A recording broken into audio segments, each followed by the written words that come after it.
Magpies about to let one loose as we continue with the Geelong Cricket Show and look at the world of the GCA.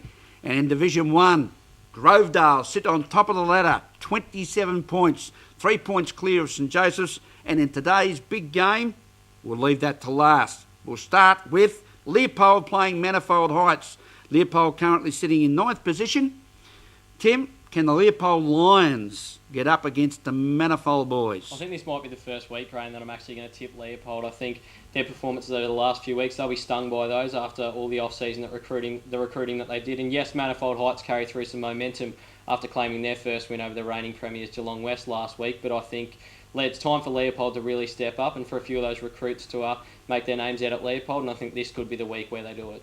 Well, if there's going to be a move, Gareth, by Leopold to make the top 6, this has got to be the game. Absolutely. I think this is the week that we'll see the class of Ben O'Brien step up and assert himself as a top-class player in the comp. We're watching some footage of Geelong West last year's, or the current reigning premiers, the Rams, taking on Manifold Heights, and it's Geelong West that will play Geelong City in this 2-day round coming up. Tim, the Sharks or the Rams? I'm going to go for the Rams. They're another club that will obviously be stung by their performance last week and going down in a very tight one against Manifold Heights. It could have easily gone the other way if they'd grabbed that late wicket, obviously when Justin Tarr came in at number 11 for Manifold Heights, but Manifold snuck over the line, so it means it's a crucial fixture for the reigning premiers to really stamp themselves and make sure they're in contention for the top 6 come Christmas, and I can't see Geelong City getting close to them in this one. Gareth, where's Geelong West going wrong at the present time with the form that took them to a premiership last year? Look, it's hard to say. They were such a well-rounded team last year. I'm not too sure if guys aren't doing their job or what it is, but I think this week we'll see them bounce back. Spency, the boys reckon Geelong West will bounce back against the Geelong City Sharks. That'll keep Kent Ag very happy, I'm sure. He let a few loose. The Lara Cats take on the North Geelong Magpies, and the Lara Cats are certainly out for victory, and this will be another great battle. Can we see Alf Clark move closer and closer to that Jack Singh record, Tim? Look, I wouldn't be surprised if Alf Clark got a few runs, but the form that Lara's showing is just very formidable at the moment. They're batting fantastically, a lot of quality players in that side. I think we saw Yates got runs last week, and then you can't forget the talent of Danny Hughes, Andy Hughes, these sort of guys that are all making runs for Lara as well. So there's plenty of quality in that side, and as good as North Geelong have been, and as much as they've improved this season, and they've already shown that they're going to be a top 6 threat towards the end of the season, I think this is a game that Leopold will really make a statement and go out there and win against a pretty quality side in North Geelong this season. Lara with Christopher John Bambury, an average of 78 at the present time, travelling well, Gareth. Yeah, he's a good bat, Chris. I'll back them in this week as well. I think just out at the Snake Pit, there'll be runs aplenty out there, and Lara will get most of them. The legend course turf of the Mill Road Reserve for the Lara Cats to defeat the North Geelong Magpies. St Joseph's and take on East Belmont. Perennial opponents. Should be a very interesting tussle between these two sides, with East Belmont wanting to bounce back. St Joseph's in very good form, Tim. Yeah, very true, Graham. 2 finals aspirants here, but St Joseph's just showing the better form line of the two sides at the moment. As you said in our previous segment, Daniel Fanning in fantastic form. Morgan just doing the job, the coach out there at St Joseph's, and a few other guys putting their hand up. Obviously, Anthony Hodgson has left the club, but there's a few other guys putting their hand up with the bat this season. So St Joseph's sitting in second at the moment, and I think they'll continue on their positive form line with a victory over East Belmont, which might actually see East Belmont slip outside the top 6, which would be an interesting thing after about the first 2 months of cricket in the GCA. Well, it wouldn't be too interesting for East Belmont. What's your thoughts, Gareth? I think I'll agree there. I think that Joey's will have the depth to get East Belmont this week. They've been a good side, good solid side, St Joseph's, throughout the season, and Grant Dew has been the informed player at East Belmont. So you think the depth of St Joseph's will show through? I think it will, yeah. Yep.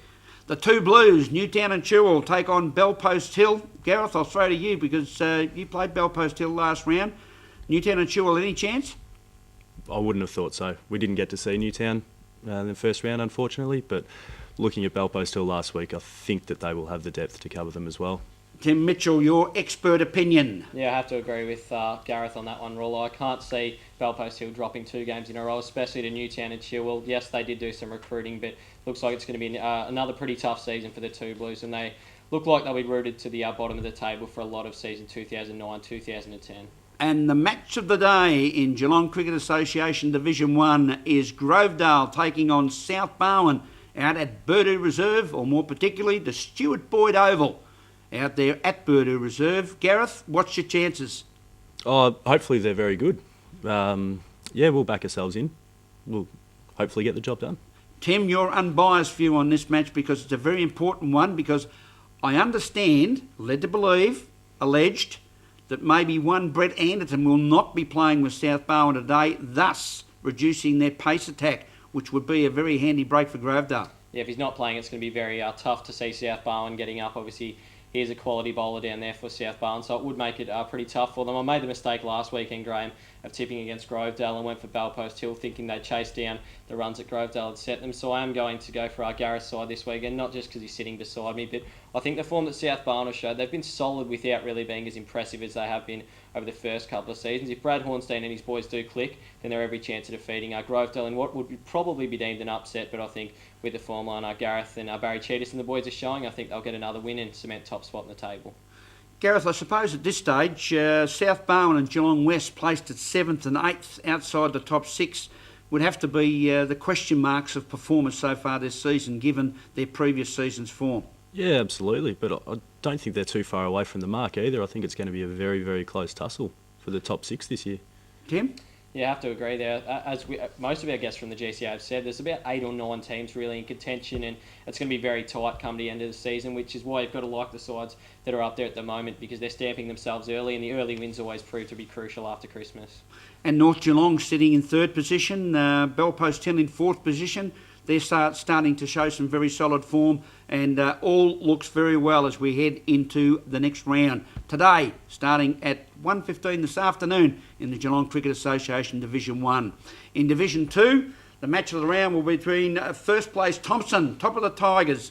They are unbeaten, sitting out on top on 30 points. They're 9 points clear of Torquay, and they take on 4th place St Peters, and 2nd place Torquay take on Newcomen District in 6th place, which should be a very interesting battle in GCA Division 2.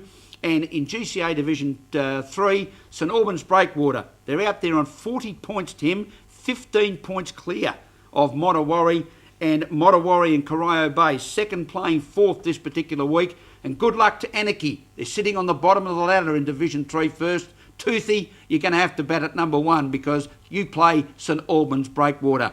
Thanks to our special guest this morning, Gareth Yelland. All the very best for the rest of the season. Let's hope you finish off as well as you started, and good luck to the Grovedale Tigers. Thank you very much, Rawlo. Thanks for having me on. And Tim, you enjoy your cricket this afternoon, batting, bowling or wicket keeping? Yeah, certainly will, Rawlo. Always enjoy the roles and really enjoying being behind the stumps at the moment as well. So I'm looking forward to that, and all the best to all the cricketers out there today in the Geelong region.